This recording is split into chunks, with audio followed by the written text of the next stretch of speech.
Hola gripas. Después de publicar un vídeo describiendo el uniforme de un soldado estadounidense durante el desembarco de Normandía, hoy os traigo una de las piezas que, por lo que veo, más os llamó la atención: el cinturón salvavidas. Un vídeo que es posible gracias a mi compañero de recreación Javi, que me ha prestado este ejemplar original para que lo podamos ver. Su denominación en inglés traducida sería salvavidas modelo 1926. Pero en el mundo del coleccionismo no hay consenso respecto a esto del año, porque es cierto que las cajas en las que venían aparece Life Preserver, pero si os fijáis no hay rastro de su año de creación. De hecho, he llegado a leer que sería el modelo M1938.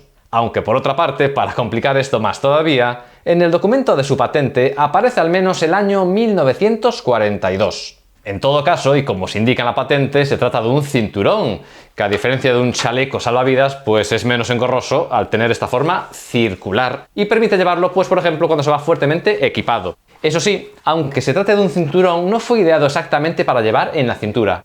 Luego os lo explico mejor. Lo primero quisiera haceros una descripción general. Como veis, está elaborado en loneta de algodón y aunque por este lado veamos dos tubos, en realidad el mecanismo de goma inflable está en su interior. Estas son dos válvulas y están ahí para un inflado de emergencia, es decir, a pulmón. Si no, el sistema era mediante dos botellas de CO2 que van alojadas aquí. Vamos a abrirlo. Este sistema de rosca impedía que entrase agua al interior y me imagino que la loneta de algodón iría también impregnada con algún tipo de producto para volverla más impermeable. Pues gripas, tengo por aquí una de estas cápsulas de CO2. Esta, como se ve, está nueva sin estrenar, que nunca ha sido percutida. Y no sé si se apreciará en cámara, pero lleva grabadas las siglas USN. Pues eso, que son dos cápsulas de estas, una por cada dos compartimentos. Que por cierto, a la hora de introducirlo, el cinturón cuenta con unas instrucciones visuales. Como se puede apreciar, la botella no va así, sino con la cabeza hacia afuera. Pues nada, la coloco. Ahora a ver si logro enroscar esto de vuelta. Ahí va. Y para inflar el conjunto, solo hay que seguir las instrucciones que vienen impresas en el propio cinturón, porque el botón está a esta altura. Y dice así: para inflar, apriete aquí las flechas rápido y fuerte. Esto del dibujo con las instrucciones para colocar la cápsula debe ser algo que se hizo a posteriori, porque si os fijáis, este otro ejemplar no lo tiene y se hizo necesario para que lo colocaran bien, porque fijaros, lo que activa la cápsula de CO2 es un pincho en su interior y me imagino que al apretar el botón lo que hace es empujar la cabeza de la cápsula hacia ese pincho y claro, lo percute. De atreverme a hacerlo, porque la botella no es mía y ya visteis que está sin estrenar, sonaría así. Y veríamos cómo en menos de un segundo el conjunto del cinturón se inflaría automáticamente ganando en tamaño. Y en caso de fallo o necesidad, el cinturón podía inflarse manualmente soplando a pulmón. Para eso están estos dos tubos de goma, que en cada extremo cuentan con una válvula de seguridad. En caso de necesidad, habría que abrirla, giramos hacia este lado, y ahora ya está preparado para soplar e inflar manualmente. Y una vez terminado, se vuelve a cerrar para que el cinturón no pierda aire. Como veis, los tubos van asegurados dentro de estos loops de lona, aunque no sé si, para ayudar al soplado, podía retirarse. Que no sé si fue el caso de lo que se ve en estas imágenes, que el soldado lleva los tubos completamente colgando. Pues llegados a este punto, gripas, hagamos un poco de arqueología experimental. Voy a intentar inflar a pulmón este cinturón. Que no os comenté, pero al ser una pieza original, pues tiene un olor muy particular. Pues nada, válvula abierta y voy allá.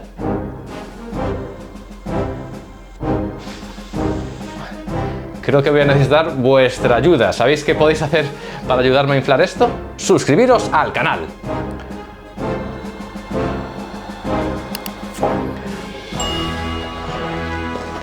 Sí que se nota, ¿eh? Y ya si le dais a la campanita, pues más todavía.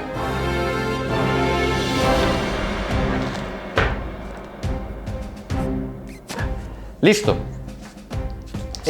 Bueno, pues ya veis cómo esta pieza, que tiene más de 80 años, pues aún sigue funcionando perfectamente. Este es el resultado de inflar una válvula. Ahora voy a inflar la otra.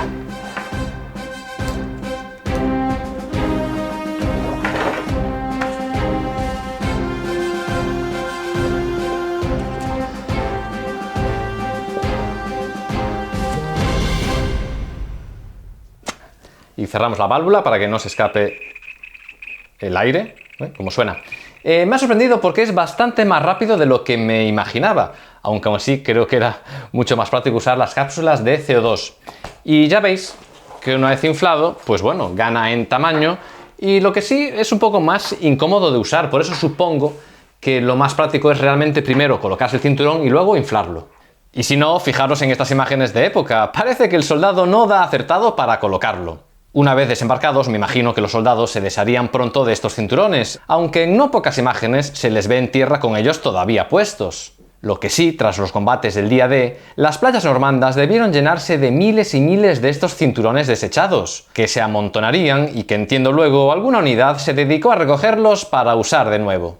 Que a todo esto se me olvidaba comentaros un detalle bastante importante, y es que aunque este fue el modelo entregado a las tropas de infantería estadounidense en el día D, en realidad era propio de la Marina, y por eso sobre la villa del cierre observamos las siglas USN. Que no se extrañe verlo escrito así en este sentido y este texto en otro, porque las siglas son para leer desde frontal y las instrucciones por el que lo lleva puesto. Pues eso, que USN es el marcaje de propiedad de la Marina estadounidense. Así que no os extrañará si os digo que también lo usaron los marines en los numerosos desembarcos en la campaña del Pacífico.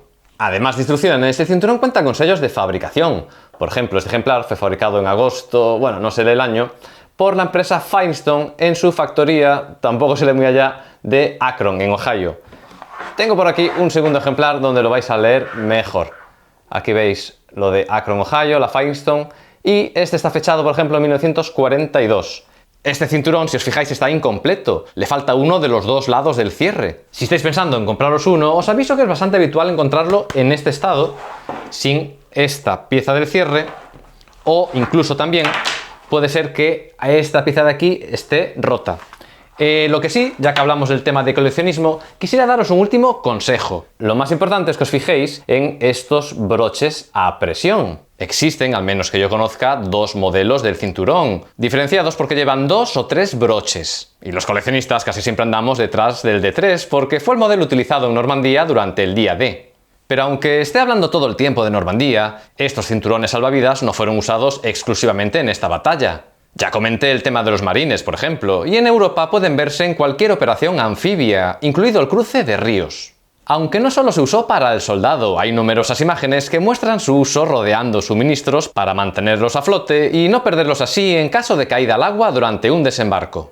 En cuanto a la marina, para quien fue realmente diseñado el cinturón, siempre que se estuviese de servicio en la cubierta era obligatorio llevarlo puesto. Aunque cuentan que para evitar inflados accidentales existía la costumbre de retirar antes las botellas de CO2. Algo que se cuenta siempre que se habla de estos cinturones salvavidas es que un número bastante importante de soldados se ahogaron debido a un uso incorrecto. Ya sabemos que su nombre y forma hacen referencia a un cinturón, pero en realidad no había sido ideado para llevar aquí a la altura de la cintura, sino más bien para usarse como un aro salvavidas, es decir, a la altura del pecho bajo los brazos. Pero la mayoría de soldados, por desconocimiento o por comodidad, lo colocaban a la altura de la cintura, y esto podía resultar en una trampa muy peligrosa de flotabilidad, pues en caso de llevar mucho peso encima, el cinturón podía hacer volcar al soldado que quedaría boca abajo con la cabeza metida en el agua. Y esto fue lo que pasó, por ejemplo, durante la Operación Tigre, el ejercicio general previo a la invasión de Normandía, cuando, tras el hundimiento de varias embarcaciones de desembarco provocadas por lanchas torpederas alemanas, muchos de los soldados que tuvieron que saltar al agua, paradójicamente, se ahogaron por culpa de este cinturón salvavidas. Y lo peor de todo es que en el día D volvería a ocurrir. Para terminar, me gustaría mostraros estas dramáticas imágenes de un rescate de una unidad de ingenieros cuya lancha de desembarco encalló muy cerca de la orilla en Omaha Beach. La mayoría, como se puede ver, lleva el cinturón colocado erróneamente, como os decía, a la altura de la cintura. Aunque por suerte, al haberse desprendido del equipo de combate, entiendo no habría tanto peligro de acabar cabeza abajo. Bueno, y parece que al menos este soldado sí hizo caso a las recomendaciones de llevarlo sujeto a la altura del pecho. Pues hasta aquí el viaje del tiempo de hoy a través de esta joya histórica. Y ahora, qué mejor plan que quedaros a ver alguno de estos dos vídeos escogidos especialmente por YouTube para ti. Nos vemos pronto, hasta la próxima y rompan filas.